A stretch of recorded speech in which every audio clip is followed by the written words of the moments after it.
1절 말씀. 너는 이스라엘 자손 중에 내 형 아론과 그의 아들들, 곧 아론과 아론의 아들들, 나답과 아비후, 엘르아살, 이다말, 그와 함께 내게로 나오게 하여 나를 섬기는 제사장 직분을 행하게 하되, 이렇게 얘기하고 있습니다. 성막의 얘기를 하다가 오늘 이제 제사장, 그 제사장 직분을 감당할 사람들을 임명하고 그들에게 입힐 제사장의 옷에 대한 규례들을 설명하고 있습니다. 지금 우리에게 이게 도대체 왜 중요합니까? 아니, 이것을 우리가 꼭 알아야 됩니까? 라고 반문할 수도 있습니다. 물론 그렇게도 이해하겠죠. 그러나 오늘 우리에게, 동시대를 살아가는 우리에게 이 본문이 어떻게 접근되어야 될까? 제사장, 여러분 성소에 들어가고 지성소에 나아갈 수 있었던 제사장 당시에 구별되었습니다. 제사장 외에는 성소에 아무도 들어갈 수 없었습니다. 제사장마저도 그 성소에 들어갔을 때 지성소에서 어떤 일이 일어날지 그도 두려워했습니다. 그래서 길게 끈을 저 밖에 내밀어 두고 그가 들어갔습니다. 혹시 제사장이 그 안에서 무슨 일을 당하면, 변고를 당하면, 혹시 죽음을 당할 수도 있으면 사람이 함부로 들어갈 수가 없어서 그 제사장이 늘어뜨려 놨던 그 밖에 있던 끈을 당겨서 그 제사장을 끄집어 낼 정도로 그 성소 안의 지성소는 구별되고, 그리고 아무나 들어갈 수 없다라고 했던, 그들이 인정했던 곳입니다. 그곳으로 들어가기 위해서 제사장마저도 그가 준비를 했던 것이죠. 그가 입었던 옷, 에봇이라고 하는 그 규정들을 보면 너무나도 묵직했을 것 같습니다. 이런저런 보석을 오늘 성경 본문에도 나오지만 여기저기 그것을 주렁주렁 매달고, 그리고 성소 앞으로 나갔던 그의 무게, 여러분 옷에서 느껴지는 무게, 그 옷이 우리에게 보여주는 것, 옷이 날개가 아니라 그가 짊어져야 될 무게를 느끼게 했을 거라는 것이죠. 여러분, 저는 이 에봇에 있는 여러 가지 어떤 모양들, 그리고 재료들, 이것들을 이렇게 설명할 여유도 없습니다. 그렇게 할 시간도 없고요. 이 새벽에. 이 도대체 뭘까? 어제도 성막에 대해서 얘기했지만, 성막은 우리 주 예수 그리스도의 모형입니다. 십자가의 모형입니다. 성막을 통해서 오늘 우리에게는 그 성막에 나타났던 예수 그리스도를 우리는 발견할 뿐이고요. 지금 우리에게도 마찬가지입니다. 제사장이 입는 옷, 그 에봇의 규정이 우리에게는 지금 어떻게 다가오냐는 것이죠. 먼저 제사장, 그 당시에 함부로 들어갈 수 없었던 성소, 지성소에 제사장이, 지금 우리는 누구나 들어갈 수 있다고 얘기했죠. 예수 그리스도로 말미암아, 그분이 단번에 죽으심으로 말미암아 우리는 성소에 들어갈 담력을 얻었습니다. 그리고 우리에게 너는 제사장이라고 하는, 모두가 여러분 개혁주의 신학에서 말했던 그 종교개혁자들이 우리에게 물려준 유산 아닙니까? 이런 단어, 만인 제사장, 우리 모두가 제사장이 되었습니다. 예수 그리스도의 이름으로 우리가 제사를 집례할 수 있습니다. 말 표현대로 한다면 우리가 누구나 예수 그리스도의 이름으로 성소로 하나님께로 나아갈 수 있는 은혜를 입었습니다. 그렇다면 우리가 입는 그 인생의 무게가 아니라 기도의 무게, 그 제사장이 입었던 에봇의 모습을 우리가 지금은 어떻게 규정해야 될까? 바로 예수 그리스도로 옷 입고 그분으로 말미암아 새로워지는 것입니다. 당시의 거룩함, 그분이 성결하게 구별되었던 그 모든 장식들이 뭐냐? 우리는 예수 그리스도, 그분이 내 안에, 내가 그분 안에 in Christ, 여러분 들어가 있다는 거예요.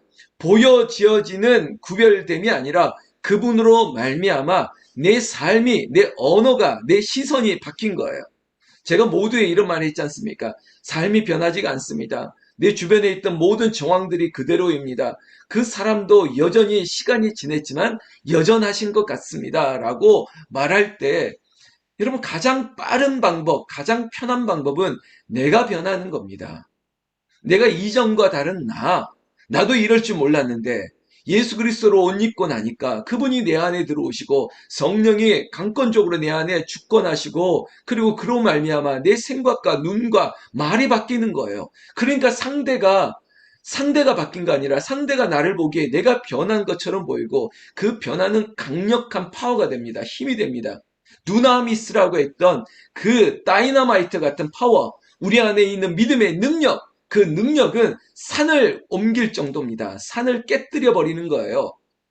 여러분 우리 안에 그런 파워, 그런 능력이 나의 변화로 말미암아 그러니까 내가 강해진 것이 아니라 내 안에 계시는 예수 그리스도가 더 강권적으로 내 모든 삶에 하나부터 열까지 끝까지 주님이 결정하고 주님이 일하시다 보니까 강해질 수밖에 해요.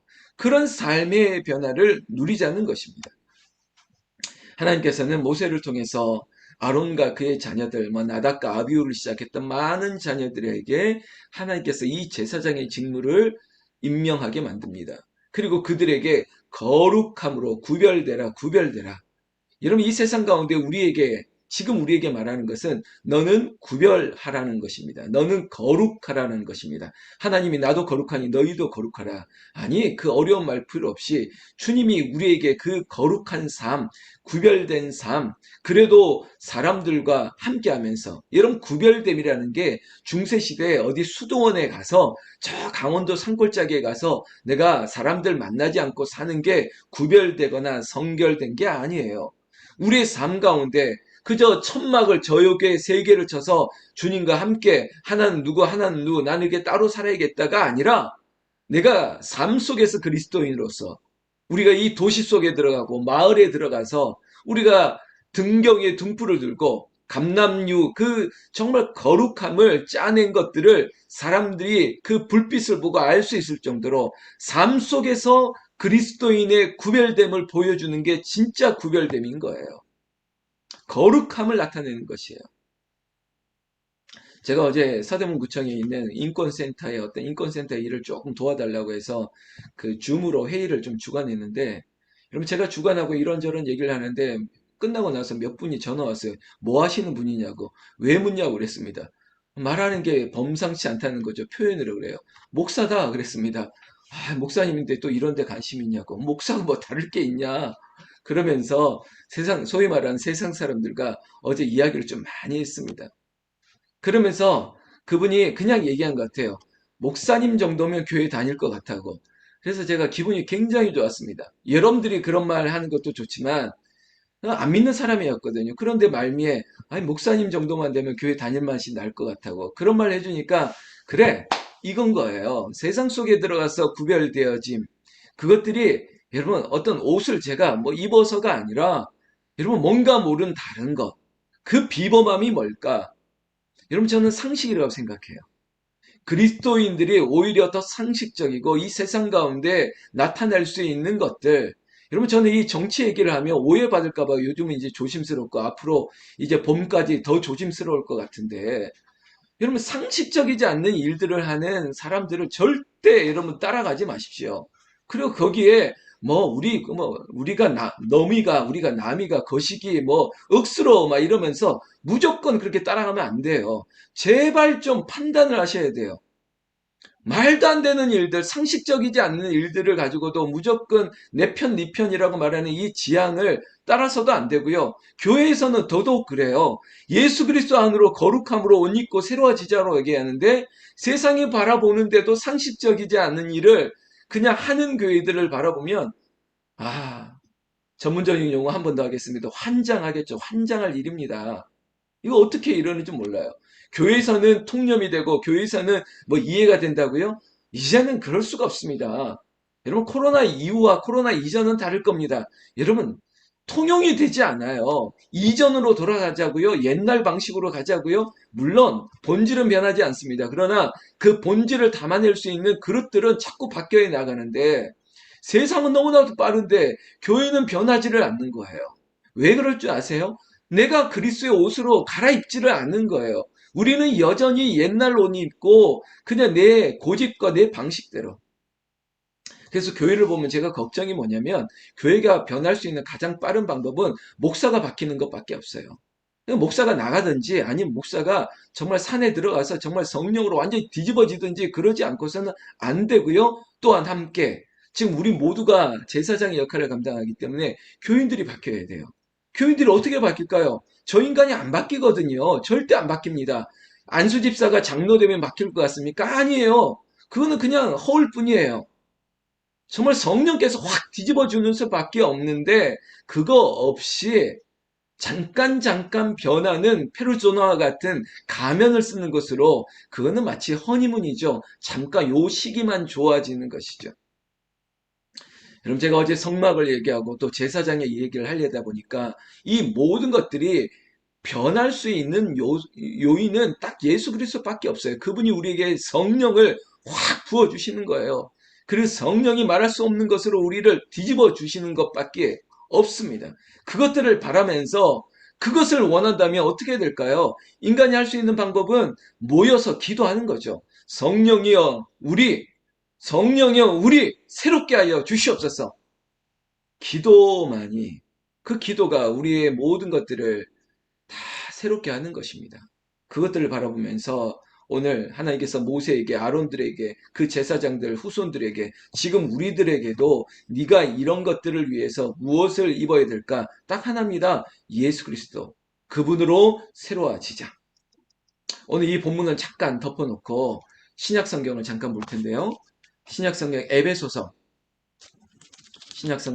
찾아보겠습니다. 갈라디아서 다음에 에베소서 4장 찾으셨죠? 에베소서 4장